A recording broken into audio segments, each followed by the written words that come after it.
So this is our very first time trying to record this video. We're talking about how advertising and the reach and what are we doing differently, how we are doing things differently has changed in the last few years when it comes to marketing and just in general in the real estate industry. It is forever evolving.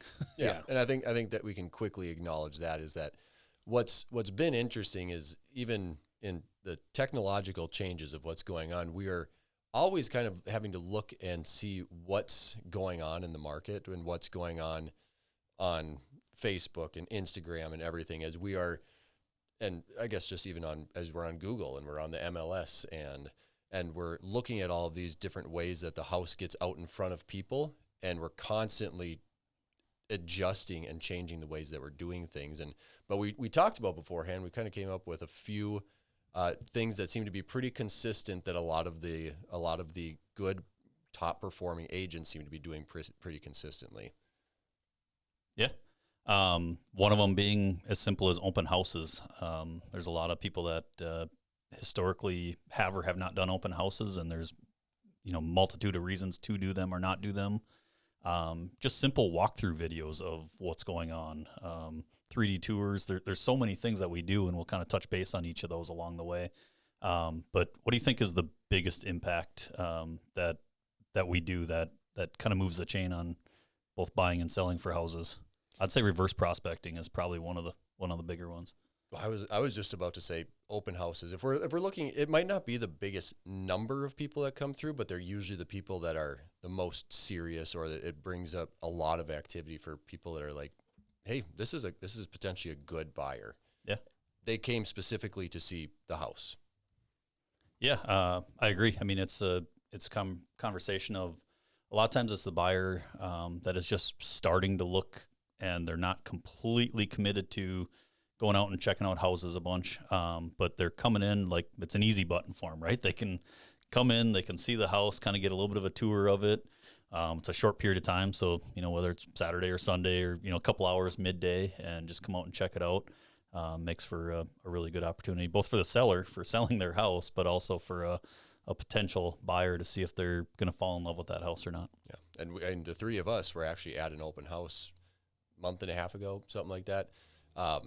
And middle of winter, cold weekend, and all three of us were there, and there were, what you said, 40 something or more groups that came through. Groups, yeah. Not people, groups that came through. Some of them families of 5 or 6, and there was an insane amount of people. And we looked at that and goes, open houses still work. Yeah. I kind of joke on some of these open houses where it's like, I need a parking attendant to come help me out with people coming and going, because it gets into, kind of chaos of people pulling up and some are leaving, some are going, people walking around and stuff. And that one was a perfect example of just middle of winter.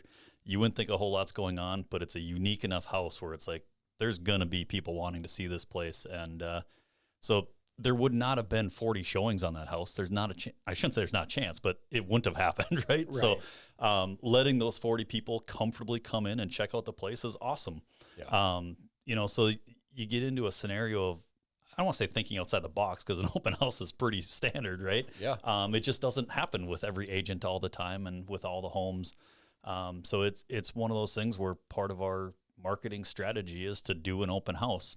Now, how many recently have we had an open house scheduled and the house sells before that, which, hey, that's even better yet. But that is part of our plan, is to do an open house and get things rolling. So yep, that's a good problem to have. Yes. Well, and so kind of on that subject, but more at an agent level, we do a lot of touring of homes. Yeah. We go out every Tuesday and we tour homes that are new to Buffalo and Monticello.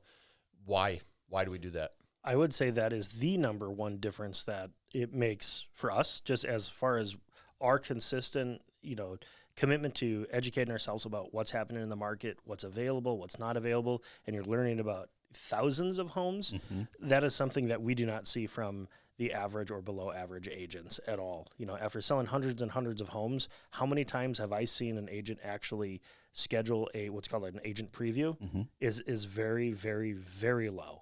Yeah. Rounded to the nearest is 0.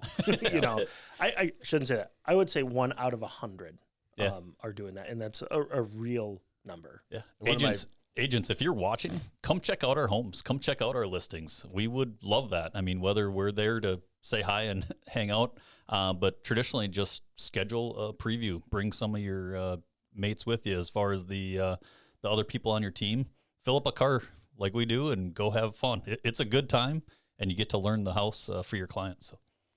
One of my favorite things about, as a result of tours is, one, when you go on a listing appointment, you can say, all right, well, here are the 4 comps that I use. I got in 3 of them. 1 of them sold before we were able to go and tour it. But of those 3, I can tell you that yours is nicer than this one. This one, you can't see it in the pictures, but had a terrible smell. So yours, I would put yours above that. And so like we can go and we can talk knowledgeably about those and why a house might be worth more or less than those comparable homes. Mm-hmm. But then also when you might be having a conversation with another agent and the agent goes, well, did you see this comp? And we go, yeah, and I've actually been in it. Have you been in it? And they go, no, actually, I haven't been in it. Okay, this is why it's different than what the photos show. And so there are advantages of us touring for multiple reasons. Yeah, which also leads to kind of you mentioned reverse prospecting. Yes. Is with the importance of differing ways of getting in with open houses and 3D walkthroughs and previewing new listings in our area that are going to be direct comps with our clients is also going to be reverse prospecting. So anytime when I'm talking to the consumer, is you have a saved search with an agent, is when our listing fits that need, we actually get an alert to your agent, not you, is to your agent. And it's like, hey, Realtor John Smith, we see that your buyer has favorited our listing. We would love for you to come in and take a look at this. And this is manual on our end. This is not like an automatic match that they get notified. This is a manual thing that we are doing. Yeah, that's a great point. It's something that we put in the effort and do, or another agent puts in the effort to reach out to us as far as that goes. So. Yep, absolutely. And, there are other, some automated tools like List Track that kind of gives you a 30,000 foot view of it. But going in there and actually making that first step forward of saying, hey, you may have not noticed this, but your agent has, or your client has favorited this property. Mm-hmm. Here's a little bit more about it. Here's the 3D tour if you haven't already shared it with them. Mm-hmm. To being able to create that bridge and that connection. And we've definitely sold homes like that, hey, they didn't go through the open house. We'll even invite them to the open house saying, hey, the relationship is totally respected. We just want to be able to get your client through the home, at their convenience. And, hopefully that convenience is between 10 and 12 this Saturday or Sunday. Yep. And so I think that kind of goes with one of the things that we've talked about is networking, talking with other agents, developing relationships, getting to know other agents in and around the area. Mm-hmm. Yeah, I mean, that plays into the fact of some of the marketing stuff too, as we have a home coming for sale and stuff. We're talking all the time of other agents around the way, like this house is getting cleaned up, it's going to be for sale. We have kind of a cutting edge on that side of it of keeping that networking scenario where it's like, how many times are we texting other agents in the area of like, hey, did you see this? Or I know you said you had a client coming up with this. I have something that is going to be happening type of deal. And that's a huge part of it too, of just kind of being on the front line of where that next house is coming. So you can call Mr. Jones and say, hey, we've got this house that will be coming up. Are you available next week? It's going to be something that we're going to be looking at. So, yeah. I think it's a good topic. And again, not all agents are built the same. No. That it's definitely not. It's very easy to get your real estate license. I think it's very hard to be a good professional agent, especially in a shifting market. Yes. And if you're an agent and you didn't realize it is a shifting market, let's talk. It's always a shifting market. Exactly. I mean, that's the reality of it. So shifting market, I mean, your head almost goes to like red flags and it's not great type of deal. This last, 30 days have been wildly busy if the house is clean, priced right, and ready to go. So shifting market there's highs and lows with it for sure. So yep, absolutely. So those are just a few different things on top of these magnificent videos that you guys watch and support and all the time. And again, we kind of laugh at it, but we get, hey, I saw your videos.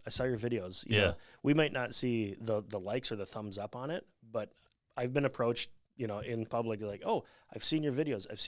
I liked this one. Oh, I don't watch them all, but I've seen these ones. And it's all about bringing you a little bit more value that you didn't know you were looking for either. Yeah. And I really like that we don't ask for